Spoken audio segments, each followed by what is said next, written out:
So I've just published my first song and I wanted to do a bit of a breakdown for that Logic session. It's a bit of a special moment being able to finally say that I can proudly share this song with the rest of the world.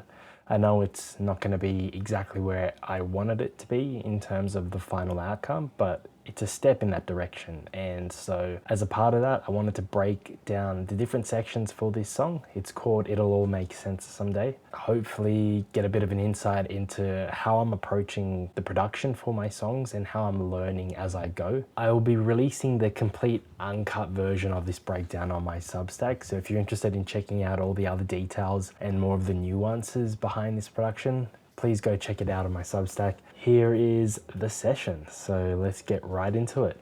1,000 miles behind this curious heart lay the answers I had. As a first point, with this production, there is no reverb on the vocals, and that's because a lot of the work I saved for the mixing side of things. So it will probably sound a lot more bare bones, and maybe for some of you that's a lot more interesting to have more of the raw files. This is just to get a better idea as to why probably the lead vocals sounded dry and the harmonies weren't really placed in the best spots. It's just kind of the workflow that I'm operating with at the moment. Let's start with the low frequency areas and let's just go with the bass. I'll get the vocals here. Can't stop me yet. Delusion's what's fueling this car now. Tonight I'm gonna drive to. So with the bass, I followed the same process of DI and amp sim together. The actual bass lines itself were quite simple, nothing too crazy. This was definitely more of a beefier, clean amp sim. With the DI, it was just a clean DI, which I then filtered out and they kind of worked together.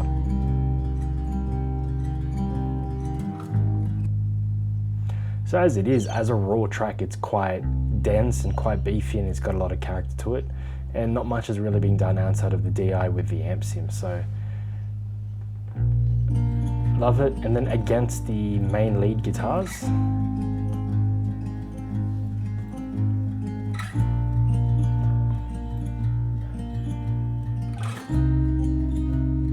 walking bass.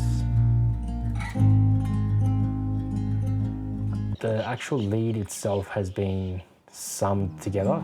I recorded it with the microphone at the front facing on the 12th and where the bridge meets the neck around the 12th fret, and I had one over the shoulder microphone.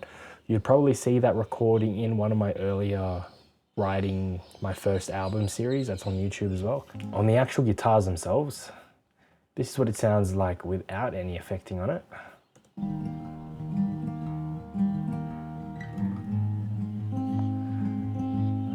I've got a Pro Q3 cleaning out some of the muddiness.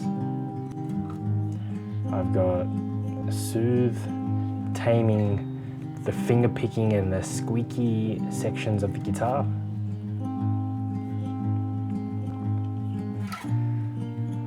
SSL console emulation, so that's just doing some further kind of cleaning out. This recording, I had to do a lot of treating and cutting away to bring back some of that life, and so when I pushed it, it didn't sound like it was taking over the low frequencies. Got a pull take.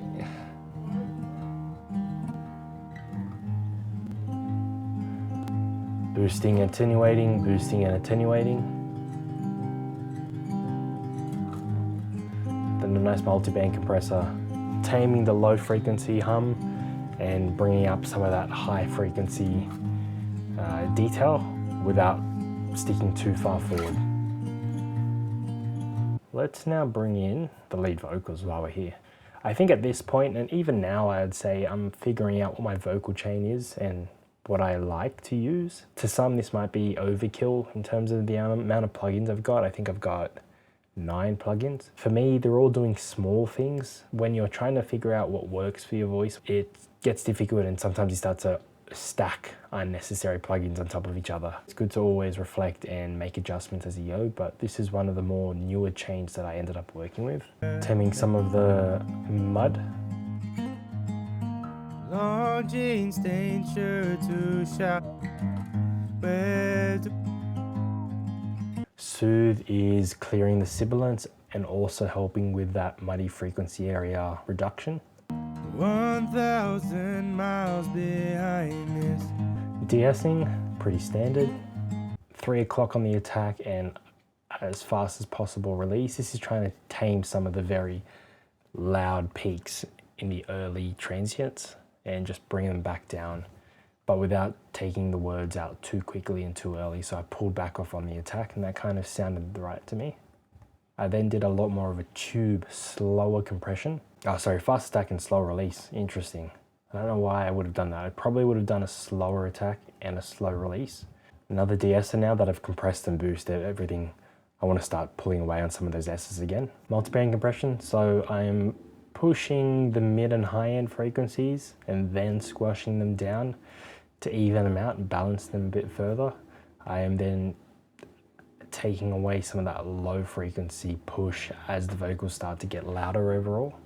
I drew this line.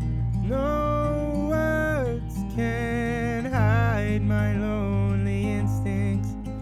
This multiband really comes in useful because when I'm pulling away all that mud in the mid-range, I start to lose some of that body. So being able to push that back out and bring some clarity to the overall vocal. So this is Spectre adding some saturation. I think it's a phenomenal plugin, adding some of that really detailed saturation through different frequencies. And I think that's a really cool way to bring out character and clarity and color. Now that we've got the guitars out, let's have a look at the rhythm section.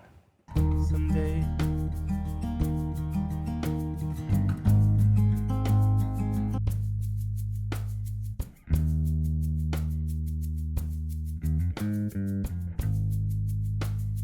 These drums are recorded in his place and we had worked on the rhythm and the groove and figured out all the parts. What I didn't think about is he was playing the drum groove with the shaker as well. However, what I found is the shaker positioning in relation to the overhead microphones was a bit displaced. So when I started making adjustments, I could feel it being on different sides of the microphone on the overheads, and I probably would have just not had the shaker in from the get-go and recorded the shaker as an overdub. So at least I had the core drum set, the snare, kick, toms, and then added the shaker percussion afterwards. It would have not only allowed me to be flexible with how I adjusted the dynamics for that high end on the kit, it also would have made it easier probably for him to record. Regardless though, it still turned out really well. So you can see here I have added a sample underneath for the kick. I've added a cross stick sample, and then I've got my 2 overhead mics. Pretty simple. These toms are reflecting the toms that you could hear in the overheads, but because they weren't picking up with much clarity, I had to add some tom samples in to beefen up the overall kit.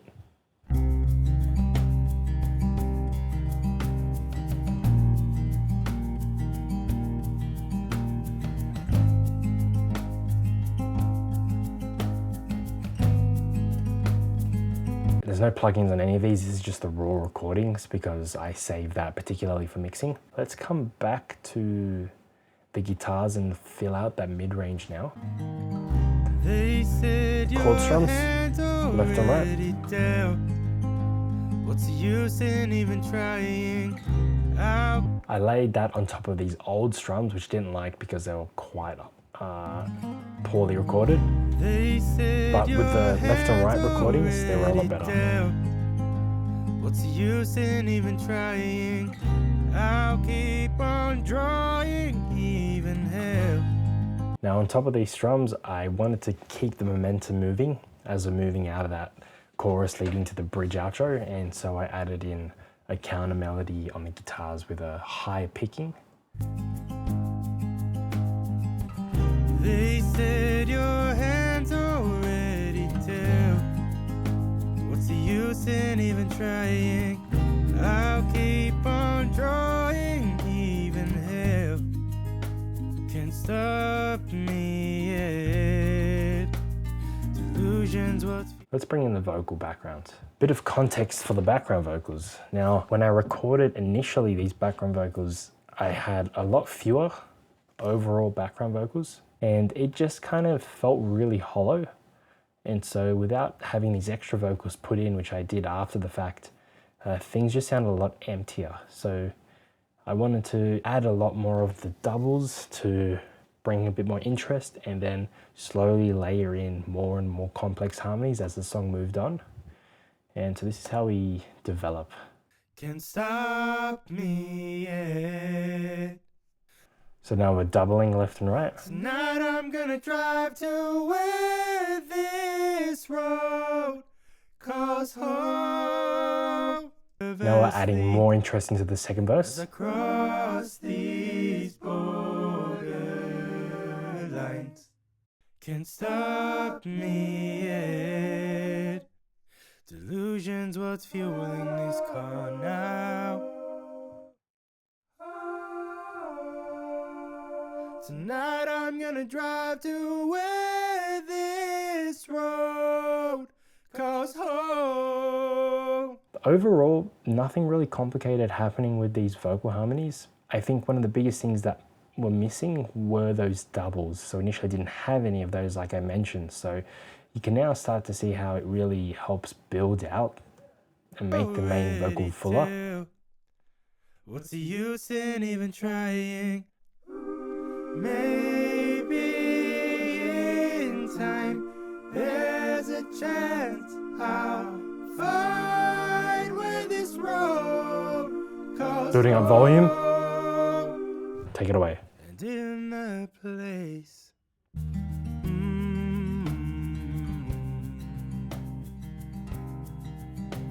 It'll all make sense someday. I take away all the harmonies right at the end, bring it back, focus down to the center on the lead vocal, and make it intimate again.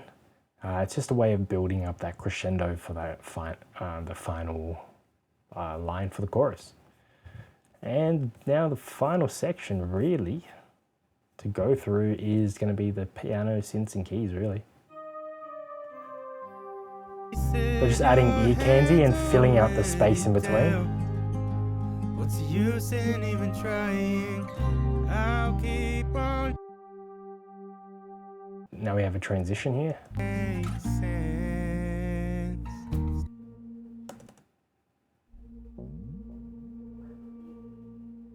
Subtle transition, but helps emphasize the section, yeah. Got some standard keys. Rolling my thumbs a little nervously as I cross. There's nothing too crazy and out of the ordinary. I've got a drum section, I've got my mids and my synths and my keys. I've got the textural additions on the strings, i.e. guitar layer, the main lead acoustic with the bass, then a whole stack of harmonies, and then the lead vocal. So that was the production. Things start to evolve a lot more once I get into the mix. Now a lot of the sounds start to develop and the transitions and the effects start to really help impact the song. So if you want a breakdown of that, let me know.